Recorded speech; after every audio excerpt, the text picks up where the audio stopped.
మంచోళ్ళ ఇలువ దూరమైనప్పుడే తెలుస్తుంది అన్నట్టు కటిక చీకటి వచ్చినప్పుడే దీపం ఇలువ తెలిసినట్టు కాంగ్రెస్ అధికారంలోకి వచ్చినాక బీసీ లీడర్లకు కేసీఆర్ గొప్పతనం తెలిసినట్టున్నది.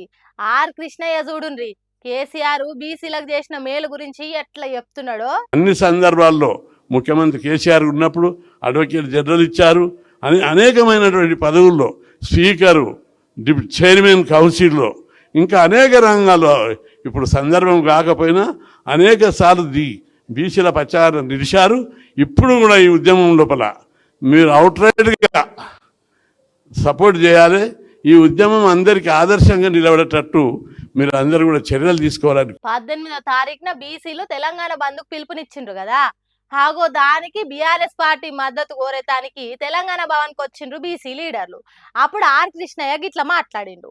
అంతకు ముందు కేటీఆర్ మాట్లాడుకుంటా బీఆర్ఎస్ పార్టీ బీసీల కోసం ఎంత పని చేసింది, ఇప్పుడు కాంగ్రెస్ పార్టీ ఏం చేస్తున్నది అనేది బీసీ లీడర్లకు అర్థమయ్యేటట్టు చెప్పిండు. అధికారం లేనప్పుడే తెలంగాణ రాకముందే బీసీల కోసం ఎంతో దానిలాడిండు కేసీఆర్ సారు.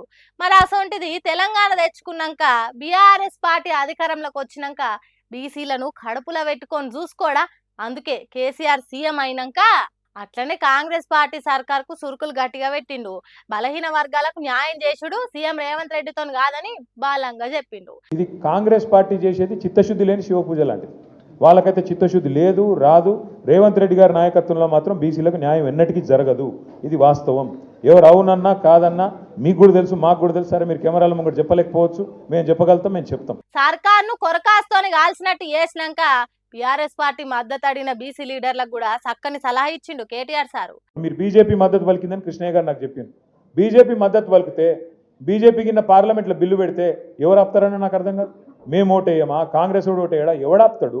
రాహుల్ గాంధీ గారు, మోడీ గారు వాళ్ళిద్దరికిన కరెక్ట్గా ఉంటే, వాళ్ళిద్దరికిన కరెక్ట్గా అనుకుంటే ఒక్కటే ఛాయ్ కప్పు తాగి ఛాయ్ తాగే లోపల ఉడిచిపోతుంది పని. మరి అంతే కదా, పుండు ఎక్కడుంటే అక్కడనే మందు పెట్టకుంటా ఒకడు షాట్ల తవుడు పోస్తే మనకు మనమే కుక్కల కొట్లాడ పెట్టుకుంటే బీసీలకు న్యాయం జరగదని కుండ బద్దలు కొట్టిండు. బద్దలు కొట్టుడు కాదు, మొత్తం చెక్కలు చేసిండు. పంచాయత్ పెద్ద మనిషి అంటే దుడ్డే బర్రే నాదే అన్నట్టు కాకుండా బీసీ ఉద్యమానికి బీఆర్ఎస్ పార్టీ మద్దతు ఉంటది. కానీ ఢిల్లీలో చట్టం చేయకుండా అక్కడ కొట్లాడకుండా బీజేపీ పార్టీ మద్దతు ఇచ్చింది. వాళ్ళేదో గొప్ప పని చేస్తున్నారు అన్నట్టు చెప్పుకుంటా ఢిల్లీలో కొట్లాడే ఉపాయం చేయుండ్రి, బీఆర్ఎస్ పార్టీ మీతోనుంటది అన్నట్టు ఖరాఖండిగా చెప్పిండు. చూడాలి మరి 18వ తారీఖున బీసీ సంఘాల బంద్ ఎట్లా జరుగుతుందో, ఎన్నెన్ని పార్టీలు మద్దతు ఇస్తాయో, ఏ తీరుగా ఇస్తాయో చూడాలి.